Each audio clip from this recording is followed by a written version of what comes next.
Are you scared of bar chords? Do you do anything to avoid playing them? Are you scared of the fact that they might hurt you and that they're really, really hard? Well, this 3-part video series is for you. We're going to look at the foundation skills that you're going to need to be able to build and develop the bar chord shape that's going to open up a whole new world of possibilities for you in the ukulele. If you like this video, don't forget to give it a like, subscribe to my channel, leave me a comment, tell me what it is that you do like about the video. And if you really, really like my stuff, check me out on social media, Facebook, Instagram, Ukulele Saz, check out my website, ukulelesaz.com.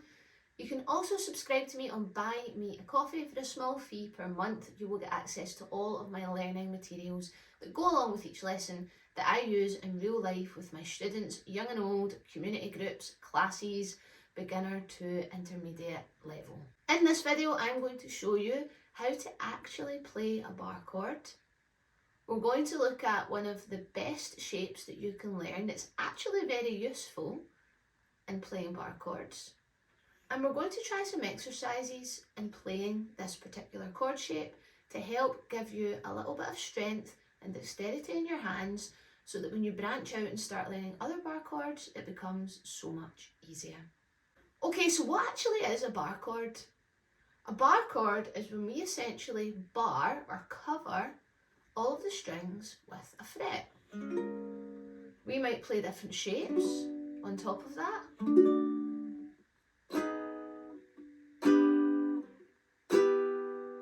And essentially what happens is, as we move up the fretboard, we change the letter of the musical alphabet. But that is a lesson for part 2. Many of us find playing bar chords really, really difficult and frustrating. People often use the flat of their finger, they curl their hands round in awkward positions, they feel tension all down their wrist. But it really doesn't have to be that way. Let's have a look at how to create a good bar chord shape that minimises any tension and actually allows you to play in a very relaxed manner. The first thing I want you to do is have your ukulele at a 45-degree angle. If your ukulele is down here, it will be a lot harder to play. So make sure it's at a 45-degree angle. The second thing you're going to do is you're going to hold up your thumb and your finger like this. And I want you to push your thumb to your finger like that. Now that is what you should be doing when you play a bar chord. It's kind of like a clamp, or if you've seen a capo on the guitar, you're essentially turning your hand into a capo. Now the next thing we're going to do is we're going to put our hand over the ukulele like this, kind of like you're eating a sandwich. I want you to put your hand over the ukulele like this, with your fingers as vertical as possible, and note that your thumb is in the back. Now this is really important, we'll get back to the thumb later. I want your elbow to be down and keep it into your body for now. And I also want you to make sure your hand is straight up and down. Now we're going to put our fingers, our pointy finger we're going to put over fret 2. But let's see something just now. Let's see if you can lift each of your fingers like this. This is a good little tool, a good little exercise, just to see how much movement you have in each of those fingers. Great. Keep yourself as relaxed as possible. And now what we're going to do is you're going to squeeze, like what we did before here. You're going to squeeze your thumb and finger together on the 2nd fret. I want you to make sure the hand, your palm, is actually facing towards the sound hole. It's not this way. We're not trying to squeeze down here. We're actually going to be using the side of our finger. Now this is really important. Try not to use this part and try not to use this part. It should be the side that's closest to your thumb. We're going to put that over the 2nd fret, and on the count of 4, you're going to squeeze and strum for a count of 4, like this. 1, 2, 3, 4. 1, 2, 3, 4, and release. Did you get that sound? Did it sound muted like this, or did you get a nice clear sound like this? Adjust slightly, play around with it, and see what kind of sound you can create.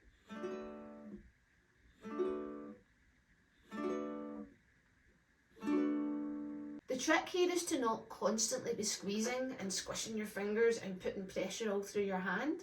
The trick is to really try and focus on this part here. Now we're going to do a few run throughs. We're going to squeeze for 4, then relax for 4. Squeeze for 4, then relax for 4. This is allowing you to build a little bit of strength here. Let's do that on the 2nd fret. 1, 2, 3, and 1, 2, 3, 4, relax, 2, 3, 4. 1, 2, 3, 4, relax, 2, 3, 4. 1, 2, 3, 4, relax, 2, 3, 4. 1, 2, 3, 4, relax, 2, 3, 4. And give your hand just a little shake. Remind yourself that it doesn't have to be tense. If you are feeling tension, you might want to revisit that shape. Now, the cool thing is, that shape that we were just playing is actually a very useful chord. When we bar the ukulele on its own, we're creating the minor 7 chord shape. I go into the details on this in part 2, but this shape here is B minor 7 on the 2nd fret. Now the cool thing is, you can actually use this 7 chord as a replacement for a minor chord. B minor is typically here, with an extra finger here, but we can play B minor 7. There is one note of a difference, and that 7th note, that extra note, the 4th note, actually creates a kind of jazzier, kind of minor sounding chord. So it sounds very similar. Because it sounds similar, this means this is a really cool way for you to practice. Whenever you see a B minor chord, you can swap it out for the B minor 7. It's also on fret 2, which is around where we play a lot of different chords, so it's actually a really good one to help you get started. What if we go up to fret 5, which might be your first dot, and some it might be your second dots? Now as we move up, I want you to pay attention to your thumb. What we don't want is for your fingers to slide here. Please excuse this string, I couldn't find pliers this morning. So you could slide up like this, but you're not going to get a very effective bar sound. So what you have to do is move everything up together. Slide it up together so that you can create that nice bar chord sound. So if we go to fret 2 and squeeze for 4, 1, 2, 3, 4, pause for 4, slide up to fret 5, and slide on fret 5. We're still playing a minor 7, but this time we have moved up from B to D, D minor 7. So let's do a count of 4, pause for 4 between these two shapes. 1, starting on B minor 7. Again, keeping your hand nice and loose and only squeezing when you're strumming. So squeezing for 4, release for 4. So 1, 2, 3, and squeeze, 2, 3, 4, release, 2, 3, then squeeze, 2, 3, 4, release, 2, back to 2, B minor 7, 3, 4, pause, slide up to D minor 2, 3, 4, release, 2, one more time, B minor 7, 3, 4, pause, and then D minor 7, 3, 4, 1, 2, 3, 4. Let's add in one more. Let's add in E minor 7 this time. Let's try this.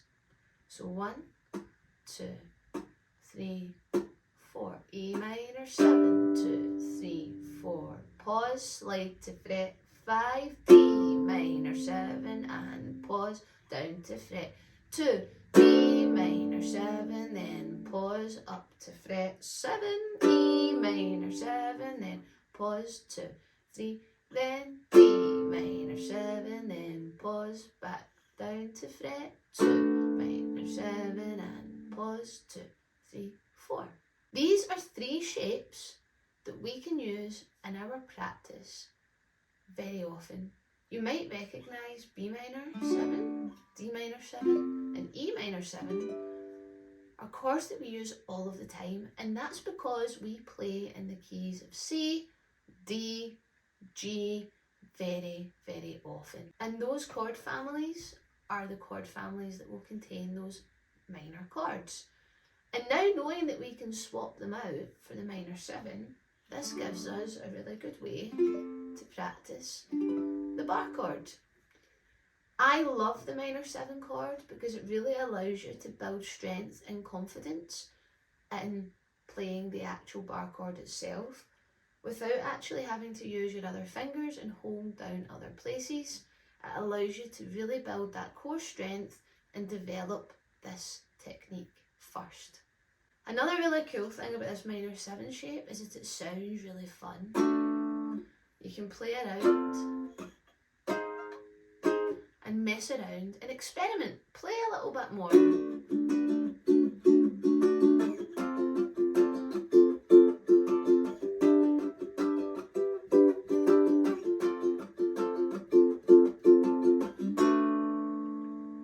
Now you'll notice that my strumming sounds also quite staccato and punchy and funky, and that's because another cool thing that you can do with bar chords is as you squeeze, you strum, and then as soon as you release the pressure, the sound stops. So if you're strumming down, down, down, up, you could squeeze the whole time, or you could squeeze just when you do the down strums.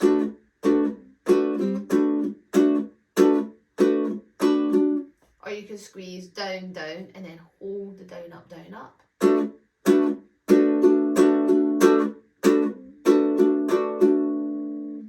So that's the fun thing. You start to then become a bit more experimental and creative with the rhythm. Get comfortable with this shape. And then have some fun sliding up and down the fretboard.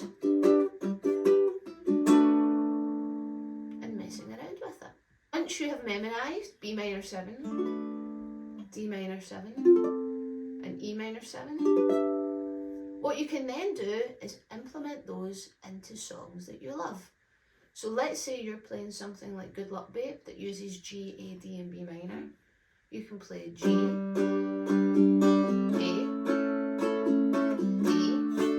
and then B minor 7. Let's say you're playing Flowers by Miley Cyrus. You could play A minor, D minor 7 instead of D minor, G, C. If you're playing Higher and Higher by Jackie Wilson, you can play E minor 7 instead of E minor. Now each of those 3 songs are songs that use very similar progressions the whole way through. It's very repetitive. It only uses one of the minor chords, so it really allows you to spend some time building it into chord progressions and get used to playing up and down the fretboard and implementing that bar chord technique into your playing. You might be thinking, B minor, D minor, E minor 7, what about the rest of the fretboard? Yes, those are all minor 7 chords too. So go to part 2 and check out the musical alphabet, the minor 7 bar chord, and the magic of it all, because this is going to open up so much for you moving forward. Some top tips from this video. 1, relax your body. Keep everything as relaxed as possible. 2, practice this movement. 3, eat the sandwich and hold this position nicely. 4, only squeeze when you're strumming. 5, experiment. Play with B minor 7, play with D minor 7, play with E minor 7. 6, experiment with the squeezing. Maybe squeeze for a count of 4, squeeze for a count of 1, build some strength. Don't forget to check out my Buy Me a Coffee page, where you'll get access to all of the lesson materials that go with this lesson, including the ebook that goes along with this lesson. I hope this video has been helpful in helping you lay the foundations on how to play a bar chord nice and smoothly without too much pain or fear. Check out part 2 and part 3 and I will see you the next time.